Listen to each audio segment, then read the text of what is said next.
Yeah, please excuse the ugliness of the outside of my house. Today I feel lazy and breezy, so I decided to come outside. So today I'm doing Top 5 Wednesday. Top 5 Wednesday is a thing that happens on BookTube. If you don't know by now, links will be in the description. This month they're throwing back to topics that happened before that you might have missed out on, and I am going to be talking about 5 books that I consider to be slightly underrated or relatively underrated here on BookTube. You've definitely seen these books before, especially if you are subscribed to my channel, but I just feel like recommending them again because I like them. Also, I forgot that the outside of my house is hella noisy, so you're just gonna have to deal with that. I'm taking a bit of a twist on the books that I recommend though, because this month is a very auspicious month both here and the world over. It is Asian Pacific Heritage Month in America or something, or in the world, I'm not sure, but it has something to do with the Asian and the Pacific. So here's the thing about me, sometimes while I'm in the middle of class, or I'm in the middle of like sitting down in a car, or like I'm just doing something, you know, I would be shitting and I would be mid-load, you know, and then I would have this epiphany and I would go like,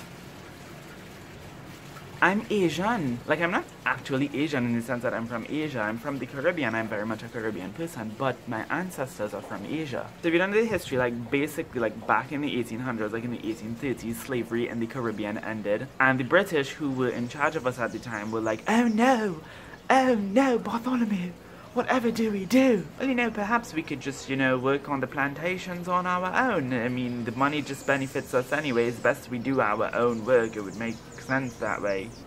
I'm just joking, that's preposterous. It is preposterous. Let's go to India. And that's basically how my ancestors got here. They came as indentured laborers after slavery ended, and some of those Indians were Muslims, so I'm of Asian descent and I'm Muslim. So I figured that since this month is Indian Arrival Day in Trinidad and Tobago, it's Asian and Pacific Heritage Month, Ramadan is also happening, let me recommend some books to you all that are by Muslim authors of Asian descent, about Muslim characters that are of Asian descent. That was a lot to say for some reason. These are all young adult novels, and again, you've seen them on my channel before, so I'm just going to run through them very quickly. The first is of course Saints and Misfits by VSK Ali, which is the story of a girl called Jana. She's Muslim American and a very prominent member of her community sexually assaults her, and after that whole incident she decides to keep it a secret and internalize it and not tell anybody, because she feels as though as if she does, people wouldn't believe her. So the book is about how she deals with that struggle of not saying anything whilst also trying to balance a normal teenage life. It is an absolutely wonderful and adorable read. It is the only book out of all of these 5 books that feature a Muslim protagonist who wears the hijab, which I don't see a lot of and I want to see more of. So I very much love this book for that reason. The main character is of Asian descent. She's half Asian, I believe. Her father is of Indian descent, but her mother is of Egyptian heritage, I believe. So she got a little mixing going on. Again, a wonderful book, spectacular characters,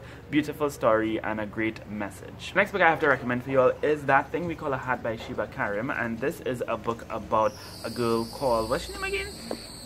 Shabnam. She is Pakistani American and she is struggling to connect with her Pakistani heritage. Her parents are relatively strict and they are Muslim, and she doesn't particularly identify with Islam, and she's just kind of struggling because she wants to be a regular American kid, but there's always just the layer of difference that she feels on her because of her Muslim and Pakistani background. So the book kind of explores how she struggles with her relationship with her parents, her best friend who is also Pakistani and has become a little bit more religious as time progressed, as well as this new boy that she is trying to pursue a relationship with. It is an absolutely wonderful book. I didn't love it as much as I thought that I would have, but I still really enjoyed the concept and what Sheba Karim had to offer. She has a new book coming out next month that I'm very much looking forward to. It's a road trip novel and it features Pakistani Muslim characters again, so I'm very much looking forward to that. And I look forward to whatever else she writes in the future. This was a really great book and it's probably the least talked about book in this entire pile, so I definitely recommend that you all go ahead and pick this one up if you haven't already. The next book I have to recommend, I mean, I talked about this book a million times on my channel. It's the first book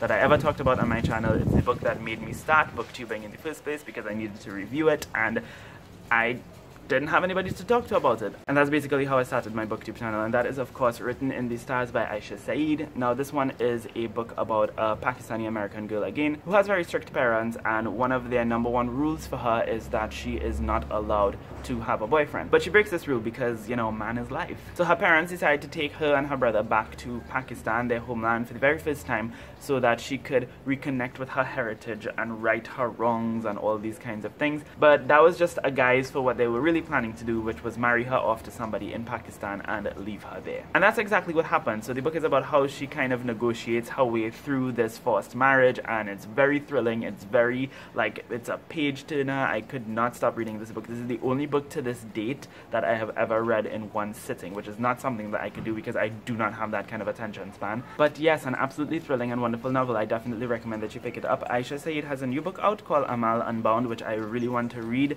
I don't know when I'm going to get my hands on it, but it's a middle grade book also set in Pakistan, and I'm very much looking forward to that one as well. Next up, we have one that you might have heard of because it is semi-popular. It came out earlier this year. That is Love, Hate and Other Filters by Samira Ahmed. This is about an Indian-American Muslim girl called Maya Aziz. Maya is just dealing with a bunch of typical struggles that come with teenage life, with graduating high school, and having to deal with moderately strict Muslim Asian parents. She wants to go to film school. Her parents do not want her to pursue that because they don't think that the humanities could get her anywhere. She is in the middle of a love triangle between a boy who she really likes that her parents would approve of and a boy who she really likes that her parents would not approve of. So she's kind of struggling with that dynamic as well. The book very much reads like that sort of typical contemporary novel, but then there's this kind of sinister thing going on in the background where a terrorist attack in the United States is under works, and when it does happen, the main suspect for this attack shares the same last name as Maya, and because of this, she and her family goes through a whirlwind of Islamophobia. So the book is about how she deals with all of these things just kind of colliding on her at the same time, and it's wonderful. These pigeons so loud.